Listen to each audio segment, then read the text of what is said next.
High command തിരുത്തിച്ചോ എന്ന ചോദ്യത്തിന് ഇങ്ങനെ തിരുത്തിക്കാനൊരു ഹൈക്കമാൻഡിൻ്റെ അവസ്ഥ വന്നത് എത്ര പരിതാപകരമാണ് എന്നൊന്ന് ആലോചിച്ച് നോക്കൂ. ഒരു ജില്ലയിലെ ആ ജില്ലാ നേതൃത്വം DCC 5 കൊലപാതകങ്ങൾക്ക് അല്ലെങ്കിൽ ആത്മഹത്യകൾക്ക് കാരണമാവുക. ഒന്ന് ആലോചിച്ച് നോക്കൂ. 5 കോൺഗ്രസ് പ്രവർത്തകരെ ജില്ലയിൽ കുരുതി കൊടുത്തിരിക്കുന്നു എന്നുള്ളത് വലിയൊരു വിഷയമല്ലേ? നമ്മൾ ഇന്ത്യയിൽ എവിടെയെങ്കിലും ഇങ്ങനെ കേട്ടിട്ടേയില്ല. പാർട്ടിയിലെ ഗ്രൂപ്പ് തർക്കങ്ങൾ കൊണ്ട് 10 വർഷത്തിനിടയിൽ പാർട്ടിയിലെ മുൻനിര നേതാക്കൾ, ഒരാൾ പഞ്ചായത്ത് അംഗമാണ് ആത്മഹത്യ ചെയ്തത്, മറ്റൊരാൾ ബ്ലോക്ക് പ്രസിഡൻ്റാണ്, മറ്റൊരാൾ DCCയുടെ ട്രഷററാണ്. എന്നാലോചിച്ച് നോക്കണം. ഒരു പാർട്ടിയുടെ മുൻനിര നേതാക്കൾ പാർട്ടിക്കുള്ളിലെ ഗ്രൂപ്പ് തർക്കങ്ങൾ കൊണ്ടും പാർട്ടിയിലെ നേതാക്കളുടെ കള്ളക്കളി കൊണ്ടും വലിയ തട്ടിപ്പും അഴിമതിയും കൊണ്ടും തുടർച്ചയായിട്ട് ജീവനൊടുപ്പിക്കുന്ന കഥ ഇന്ത്യയിൽ ഒരിടത്തും നമ്മൾ കേട്ടിട്ടില്ല. ആ ക്രെഡിറ്റ് നിർഭാഗ്യവശാൽ കോൺഗ്രസിൻ്റെ വയനാട് ജില്ലാ നേതൃത്വത്തിനുള്ളതാണ്. നിർഭാഗ്യവശാൽ അത് ഇന്ത്യയുടെ പ്രധാനപ്പെട്ട ഒരു നേതാവിൻ്റെ മണ്ഡലം കൂടിയാണ്. പ്രതിപക്ഷ നേതാവ് രാഹുൽ ഗാന്ധി ആദ്യം മത്സരിച്ച് വിജയിച്ച്, പിന്നീട് വീണ്ടും രാഹുൽ ഗാന്ധി മത്സരിച്ച് വിജയിച്ച്, ഒടുവിൽ ആ സീറ്റ് ഒഴിഞ്ഞ് പ്രിയങ്ക ഗാന്ധി വന്നു മത്സരിച്ച് ദേശീയ ശ്രദ്ധ നേടിയ മണ്ഡലമാണ്. അവിടെയുള്ള മൺതരികളെല്ലാം ഒരർത്ഥത്തിൽ പറഞ്ഞാൽ കോൺഗ്രസിന്റെ വികാരം ഉൾക്കൊള്ളുന്ന മനുഷ്യരാണ്, അല്ലെങ്കിൽ മൺതരികളാണ്. ഇതിനിടയ്ക്ക് ഒരു ബ്രേക്കിംഗ് വാർത്തയുണ്ട് കേട്ടോ. ND അപ്പച്ചനെ കേരളത്തിൽ നിന്നുള്ള AICC കോപ്റ്റഡ് അംഗമായി പ്രഖ്യാപിച്ചു. വളരെ ഗംഭീരമായ കാര്യം. അങ്ങനെ തന്നെ വേണം. പറ്റുമെങ്കിൽ AICCയുടെ പ്രവർത്തക സമിതിയിലേക്ക് എടുക്കണം. AICCയുടെ പ്രവർത്തക സമിതിയിലേക്ക് എടുക്കണം ND അപ്പച്ചനെ. എന്തുകൊണ്ടാണെന്ന് ഞാൻ പറയാം പ്രിയപ്പെട്ട അല്ലേ. നോക്കൂ, അതാണ് പുറത്തു വരാതിരിക്കാൻ, ചില രഹസ്യങ്ങൾ പുറത്തു വരാതിരിക്കാനുള്ള വളരെ പ്രധാനപ്പെട്ട നീക്കമാണത്. KPCCയുടെ എന്തായിട്ടാണ് കോപ്റ്റഡ് അംഗമായി AICCയുടെ കോപ്റ്റഡ് അംഗമായിട്ട് തീരുമാനിച്ചിരിക്കുന്നു എന്നുള്ളതാണ്. പ്രിയപ്പെട്ട പ്രേക്ഷകരെ, ND അപ്പച്ചൻ്റെ നേതൃത്വത്തിൽ എന്താണ് വയനാട്ടിൽ നടന്നത്? IC ബാലകൃഷ്ണനും ND അപ്പച്ചനും അടങ്ങുന്ന 2 ക്യാമ്പുകൾ. നമ്മൾ പണ്ട് ഈ ബോംബെയിലെ അധോലോകങ്ങൾ എന്നൊക്കെ പറഞ്ഞു കേട്ടിട്ടുണ്ട്. അധോലോകത്തിൽ അരുൺകാവിലി ഒരു പക്ഷം, ദാവൂദ് ഇബ്രാഹിം മറ്റൊരു പക്ഷം എന്നിങ്ങനെ പറയുന്നത് പോലെ ഇത്രയും രൂക്ഷമായ സാഹചര്യമായിരുന്നു വയനാട്ടിലുണ്ടായിരുന്നത്. അതിൻ്റെ ഭാഗമായിട്ടാണ് 5 പേർക്ക് ജീവൻ നഷ്ടപ്പെട്ടത്. നേരത്തെ സ്മൃതി ആ കണക്ക് പറഞ്ഞു. 2015 നവംബർ മാസത്തിലാണ് PV ജോൺ എന്ന ബ്ലോക്ക് പ്രസിഡന്റ് ആത്മഹത്യ ചെയ്യുന്നത്. ഗ്രൂപ്പ് തർക്കമായിരുന്നു കാരണം. 2023 രാജേന്ദ്രൻ നായർ പുൽപ്പള്ളിയിലെ സഹകരണ ബാങ്കിന്റെ തട്ടിപ്പിനിരയായിട്ട്, 2025 NM വിജയനും ജിജേഷും മകനെ കൊന്ന് ആത്മഹത്യ ചെയ്യുന്നു ആ DCCയുടെ ട്രഷറർ. 2025 ജോസ് നെല്ലേടം എന്ന പാർട്ടിയുടെ മുൻ പഞ്ചായത്ത് അംഗവും മുള്ളംകൊല്ലി പഞ്ചായത്ത് അംഗവും ND അപ്പച്ചൻ്റെ വിശ്വസ്തനുമായിരുന്നു ജോസ് നെല്ലേടം ആത്മഹത്യ ചെയ്യുന്നു.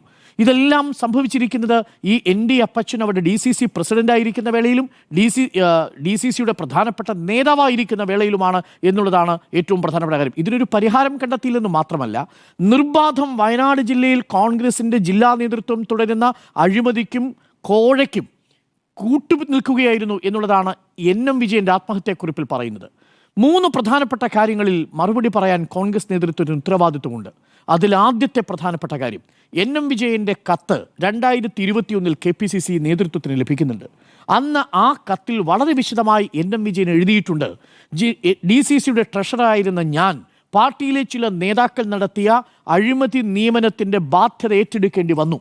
ഞാൻ സഹകരണ ബാങ്കിൽ, ബത്തേരി സഹകരണ ബാങ്കിൽ അഡ്മിനിസ്ട്രേറ്റീവ് ചുമതലയിൽ ഉണ്ടായിരുന്ന സമയത്ത് എനിക്ക് 32 ലക്ഷം രൂപ ബാധ്യതയുണ്ടായിരുന്നു. ബത്തേരി സഹകരണ ബാങ്കിൽ അഡ്മിനിസ്ട്രേറ്റീവ് കൺവീനർ ആയിരുന്ന കാലത്ത് ഈ 32 ലക്ഷം രൂപയുടെ ബാധ്യത പാർട്ടി പാവം NM വിജയൻ്റെ തലയിൽ കെട്ടിവെച്ചു. ഈ 32 ലക്ഷം രൂപ എന്താണെന്നറിയാമോ പ്രിയപ്പെട്ട പ്രേക്ഷകരെ? ബത്തേരിയിലുള്ള വിവിധ കോൺഗ്രസിൻ്റെ സഹകരണ സ്ഥാപനങ്ങളിലേക്ക് നിയമനം നടത്താമെന്ന് പറഞ്ഞ് IC ബാലകൃഷ്ണൻ അടക്കമുള്ളവരുടെ നിർദ്ദേശാനുസരണം ഈ ട്രഷറായിരിക്കുന്ന NM വിജയൻ വാങ്ങിയ പണം, ആ പണം ഒടുവിൽ നിയമനം നൽകാത്ത സാഹചര്യത്തിൽ ആ നിയമനം മറിച്ചു കൊടുത്തു. അവിടെ ഈ ലാഭം ഉണ്ടാക്കി എന്നുള്ളതാണ്. ഒരു നിയമനം നടത്താൻ കോഴ വാങ്ങി, ആ നിയമനം നടത്താതെ മറുനിയമനം നടത്തി അവിടെ നിന്ന് കൂടുതൽ കോഴ വാങ്ങി എന്നുള്ളതാണ് ഇതിൽ ഏറ്റവും ഗുരുതരമായ കാര്യം. ഒടുവിൽ ബലിയാടായതാരാ? NM വിജയൻ. NM വിജയൻ എന്ന് പറയുന്നത് കറകളഞ്ഞ കോൺഗ്രസ്സുകാരനാണ്. ആ നിമിഷം പോലും പാർട്ടി പ്രതിസന്ധിയിലാക്കാൻ ആത്മഹത്യാക്കുറിപ്പിൽ പോലും NM വിജയൻ ശ്രമിച്ചിട്ടില്ലെന്ന് ഓർമ്മിക്കണം. NM വിജയൻ എന്താ പറഞ്ഞെന്നറിയാമോ? NM വിജയൻ പറഞ്ഞത്, പാർട്ടി നേതൃത്വം ഇത് കേട്ടില്ലെങ്കിൽ മാത്രം ഒരാഴ്ചയ്ക്കു ശേഷമേ ഇതിൻ്റെ ഉള്ളടക്കം പുറത്തു വിടാവൂ എന്നാണ് അവശേഷിക്കുന്ന ഒരു മകനോടും ഒരു മകളോടും ഈ NM വിജയൻ പറഞ്ഞത്. അത്രമേൽ പാർട്ടി സ്നേഹിച്ചിരുന്നൊരു പാർട്ടി പ്രവർത്തകനാണ്. അതുകൊണ്ട് NM വിജയനെ ഒരാൾ പോലും, NM വിജയൻ്റെ ഒരു രോമത്തിൽ പോലും അഴിമതിയുടെ കറയുണ്ടെന്ന് ആരും വിശ്വസിക്കില്ല. പക്ഷേ IC ബാലകൃഷ്ണൻ്റെ നിർദ്ദേശാനുസരണം എന്ന് NM വിജയൻ്റെ ആത്മഹത്യാക്കുറിപ്പിൽ പറയുന്ന ആ അഴിമതി പണം NM വിജയൻ വാങ്ങേണ്ടി വന്നു, ഒടുവിൽ കൊടുത്ത് തീർക്കേണ്ടി വന്നു. 32 ലക്ഷത്തിന്റെ ബാധ്യത. ആ ബാധ്യത തീർക്കാൻ ആ പാവം എൻ വിജയൻ എന്ത് ചെയ്തു? പലതവണ IC ബാലകൃഷ്ണനോട് പറഞ്ഞു അത്രേ, ND അപ്പച്ചനോട് പറഞ്ഞു അത്രേ, KK ഗോപിനാഥനോട് പറഞ്ഞു അത്രേ. പരിഹാരമായില്ല. ഒടുവിൽ 2021 ഒരു കത്ത് KPCC നേതൃത്വത്തിന് കൊടുത്തു. പ്രിയപ്പെട്ട പ്രേക്ഷകരെ, അന്ന് ആ കത്തൊന്ന് തുറന്നു വായിച്ചിരുന്നെങ്കിൽ ഇന്ന് NM വിജയനും ജിജേഷും ജീവനോടെ കാണുമായിരുന്നു വയനാട്ടിൽ. ഈ പ്രശ്നങ്ങളുടെ എല്ലാം മൂല കാരണം അവിടെ നിന്നാണ്. അന്ന് KPCC അതൊന്ന് തുറന്നു വായിച്ച ആ പ്രശ്നത്തിൽ ഇടപെട്ടിരുന്നുവെങ്കിൽ ഈ ജില്ലാ നേതൃത്വം ഇങ്ങനെ കടിഞ്ഞാണില്ലാതെ മുന്നോട്ട് പോകുമ്പോൾ അതിനെ പിടിച്ചു നിർത്താൻ കഴിഞ്ഞിരുന്നുവെങ്കിൽ ഒരുപക്ഷെ നമുക്ക് കുറച്ച് ജീവനെങ്കിലും ബാക്കി നിർത്താമായിരുന്നു. കോൺഗ്രസിന് ജില്ലയിലെ ആത്മാഭിമാനം നിലനിർത്താമായിരുന്നു. പക്ഷേ 2021 കത്ത് അവഗണിച്ചു KPCC നേതൃത്വം. പ്രിയപ്പെട്ട പ്രേക്ഷകരെ, നിങ്ങൾക്കറിയാമോ, ഇന്ന് 60 ലക്ഷം രൂപ, 59,300,000 രൂപയോ 30,000 രൂപയോ മറ്റോ ഇന്ന് ബത്തേരി ബാങ്കിൽ കൊണ്ട് അടച്ചിട്ടുണ്ട് KPCC നേതൃത്വം. എപ്പോഴാണ് അടച്ചത്? പത്മജ വന്ന്, അതായത് ഈ NM വിജയന്റെ മരുമകൾ വന്ന് വളരെ വ്യക്തമായി പറഞ്ഞു, താക്കീത് കൊടുത്തു. ഈ ഒക്ടോബർ 2-ാം തീയതി മുതൽ KPCC ഓഫീസിന് മുന്നിൽ സത്യാഗ്രഹം അനുഷ്ഠിക്കാൻ പോവുകയാണെന്ന് പറഞ്ഞു.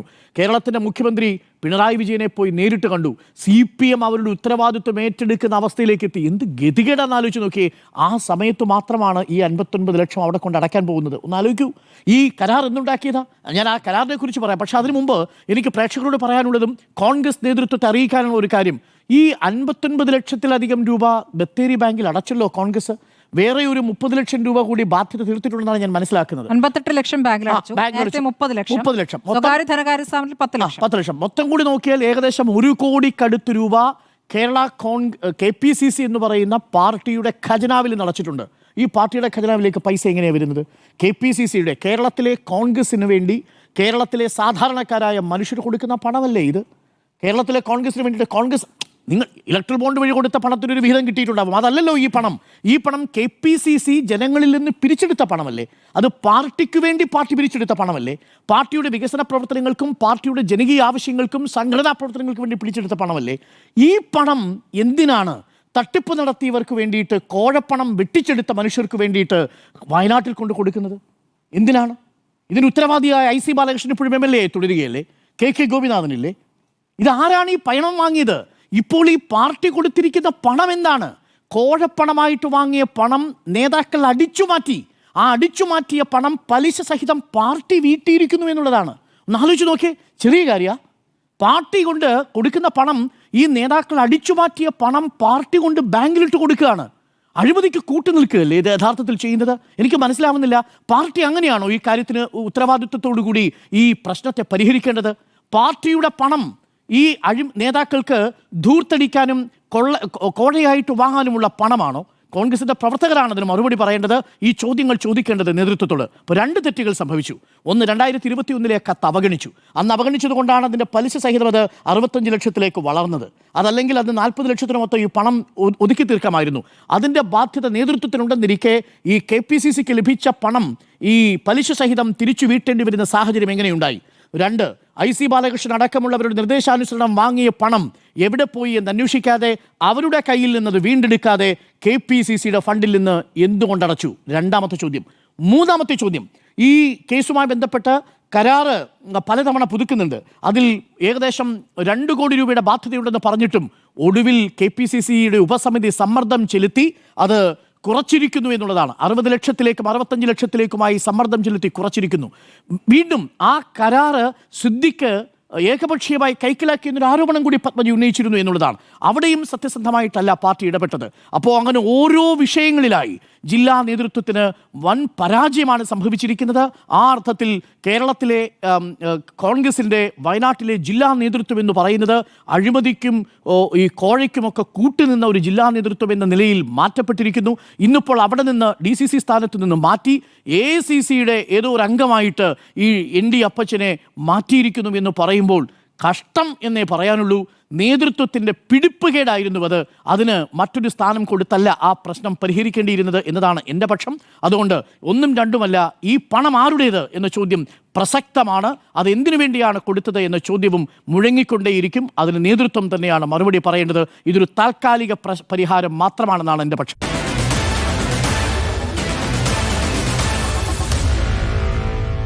Meet the editors.